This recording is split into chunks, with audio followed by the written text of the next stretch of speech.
Alex, Paul and Jess are going to try and find out how easy it is to hack into a secured wireless network. They've bought some readily available software off the internet and installed it on a laptop inside their van.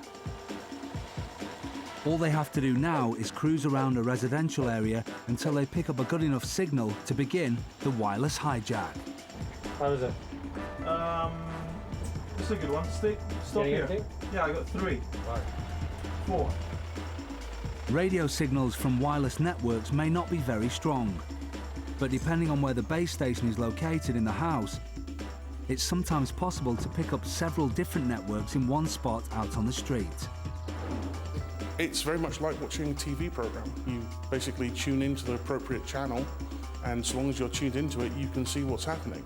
The technology is designed to be read by anything. Unless you put additional protection onto it, it's supposed to be as simple as possible to make it fast and lightweight and compatible.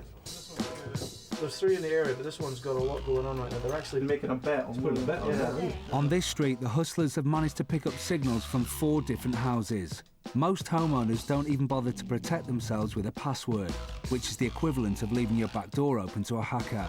This house, however, has protected itself by using a simple web security setting. But with the right software, this is still easily crackable.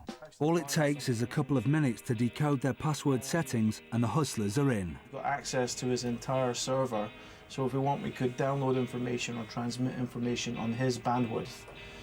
Alex, Paul and Jess are now able to see everything this homeowner is doing on their computer. And for the next hour, they watch the victim as he sends emails, browses the web and purchases goods, all from the comfort of their van. Not only that, he's booked a hotel. Look, we actually know that he's going away on holiday, and I managed to grab outbound flight, his accommodation, and the inbound flight. So we know we're going to be having an empty house as well. So we know when we have an empty house. So it's everything that we need. Let's hit it. Print some stuff off. Right, We're done. Posing as officials from Ofcom and armed with a hidden camera and printouts of the websites the markers visited, Paul and Jess are about to confront the owner of this so-called safe wireless network. Hi there, are you Mr. Smith? What was that, yeah? Andrew Smith? Yeah. My name's Rob Marks, I'm from Ofcom. Who? Ofcom, we're the Office of Communication. Right. This is Katie Summers. We have some concerns about your internet usage. Do you have a wireless router here? I do. Is this something you've been looking at in the last half hour? Maybe bought Grumpy Old Men? How about, you actually got it from Amazon, I think. Yeah. And did you also buy Mozart's piano concertos? Indeed. Oh, eBay. Is this your eBay account?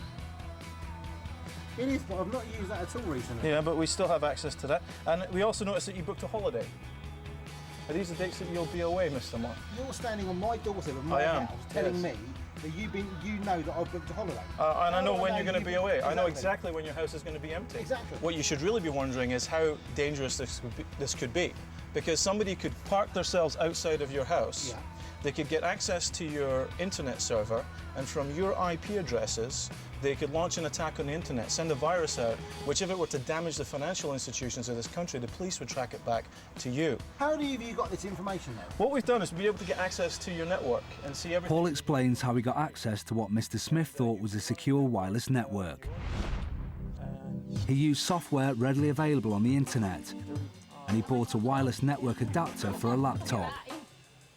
Within minutes, he was able to see what Mr. Smith was up to and gain valuable information. So, how does Mr. Smith feel now? With the money I've spent on some of the software, gutted to be honest, is that I'd have to say. You know, partially stitched up and completely and utterly gutted. It's simple as that.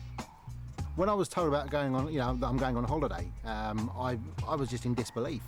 You know, the thought then that my house could be open to anyone coming in here for 7 days, knowing that I'm not going to be here from whatever date to the day I come back, but for 7 days, somebody can walk in here, untroubled, round the back of the house, and, well, what can I say? That really would have been something to come back to, wouldn't it? And I think everybody now, from what you've done to me, I'm trying to be nice here, but should be very, very concerned. Always be careful about what you send across your wireless network, and if possible, have one computer that's hardwired to the net. And when you name your network, make sure it doesn't identify exactly who you are. And finally, always use the highest level of security available to you, which in most cases will be WPA. Wi-Fi is probably the hustler's dream. I'd say the two most solid pieces of advice are, if you're going to have a wireless network, make sure that there's security on it.